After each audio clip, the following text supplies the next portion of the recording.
1947 भारत आजाद हुआ। 7 दशक से ज्यादा बीत गए, पर आजादी का मतलब हम अब भी नहीं समझे, या कहें समझने की कोशिश ही नहीं कर रहे। उस दिन हमने अंग्रेजों से आजादी पाई, लेकिन आज भी हम एक ऐसी गुलामी में जी रहे हैं जो हमने खुद बनाई। वो है हमारा सिस्टम। आजादी की उस रात पंडित नेहरू ने कहा था, at the stroke of the midnight hour when the world sleeps, India will wake to life and freedom. और हाँ, हम जाग उठे थे, लेकिन धीरे धीरे वो जागना एक ख्वाब बन गया। एक ऐसा ख्वाब जिसमें डेमोक्रेसी ने देश को उठने नहीं, बैठने पर मजबूर कर दिया। लोकतंत्र का मतलब था आवाज हर इंसान की, लेकिन ये आवाज धीरे धीरे एक बाजार बन गई। राजनीति एक समय पर सेवा थी, अब वो बस एक बिजनेस है।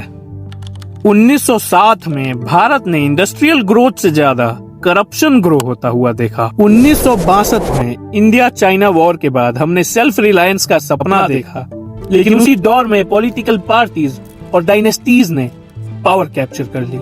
भाइयों और बहनों, राष्ट्रपति जी ने आपातकाल की घोषणा की है। इससे आतंकित होने का कोई कारण नहीं है। 1975 इमरजेंसी, देश की सबसे बड़ी आयरनी। राष्ट्र की अखंडता के लिए कठोर कार्रवाई करना जरूरी है। आंतरिक स्थायित्व के खतरे से उत्पादन और ये था वो मोड़ जहां देश ने सीखा डेमोक्रेसी भी डिक्टेटरशिप के साथ चल सकती है। 1947 में भारत और साउथ कोरिया दोनों की जीडीपी ऑलमोस्ट बराबर थे, समवेयर अराउंड $80 पर कैपिटा। आज साउथ कोरिया $30,000 पे खड़ा है और हम सिर्फ 2500 पर। डिफरेंस सिर्फ नंबर का नहीं है, डिफरेंस है तो माइंडसेट का है।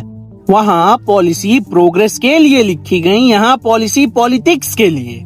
वहाँ लीडर्स बदलते रहे और सिस्टम ताकतवर होता गया। यहाँ सिस्टम वही रहा, सिर्फ कुर्सियां बदली।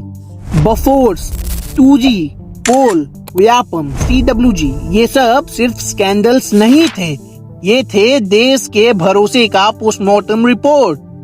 जब ताकत पैसा बन जाता है, डेवलपमेंट एक मजाक बन के रह जाता है। लोकतंत्र का असली मतलब था सबका वोट सबका विकास, पर यहाँ वोट बैंक बन गया और विकास एक स्लोगन। नेता अब देश के लिए नहीं, बस चुनाव से कुछ दिन पहले चुनाव के रिजल्ट के लिए काम करते हैं। 1947 में जापान हिरोशिमा से उठा और आज हम कहते हैं Japan lives in the future. China जो 1978 तक हमसे पीछे था, आज उनका एक्सपोर्ट हमसे 20 गुना ज्यादा है। सिंगापुर जो बस एक फिशिंग विलेज था, आज वो है फाइनेंशियल कैपिटल। और हम अब भी ट्रैफिक और करप्शन का ब्लेम सिस्टम पर डालते हैं और नेताओं को दोषी ठहराते हैं। पर हमने क्या किया देश के लिए? डेमोक्रेसी ने तो हमें आवाज दी, लेकिन हमारे सिस्टम ने हमारा गला घोट दिया। लेकिन कहानी खत्म नहीं हुई। हर सिस्टम में तब तक खोट रहती है जब तक लोग चुप रहते हैं। जब आवाज उठती है, बदलाव होता है। RTI act 2005, electoral bonds exposure, social media accountability, ये सब एक नई अवेकनिंग के साइंस हैं। लेकिन असली रिवॉल्यूशन तब आएगा जब हम वोटर्स नहीं बल्कि सिटीजन्स बनेंगे। जब हम सवाल पूछना सीखेंगे क्यों, कैसे और कब तक, तभी जाके भारत सही मायने में भारत बनेगा। एक समय था जब हम ब्रिटिश से आजाद हुए, आज वक्त है हम अपने बनाए नेताओं और सिस्टम से आजादी लें। लोकतंत्र की खूबसूरती ये नहीं कि हर आदमी बोल सकता है, बल्कि ये है कि हर आदमी जिम्मेदार है। जिस दिन भारत के लोग अपनी डेमोक्रेसी से सवाल पूछने लगेंगे, उस दिन नेता नहीं नीति बदली जाएगी। और जब नीति बदलेगी तब भारत सिर्फ आजाद नहीं, अमर हो जाएगा। Because the dream is in there, it's waiting to be reborn. जय हिंद, जय भारत।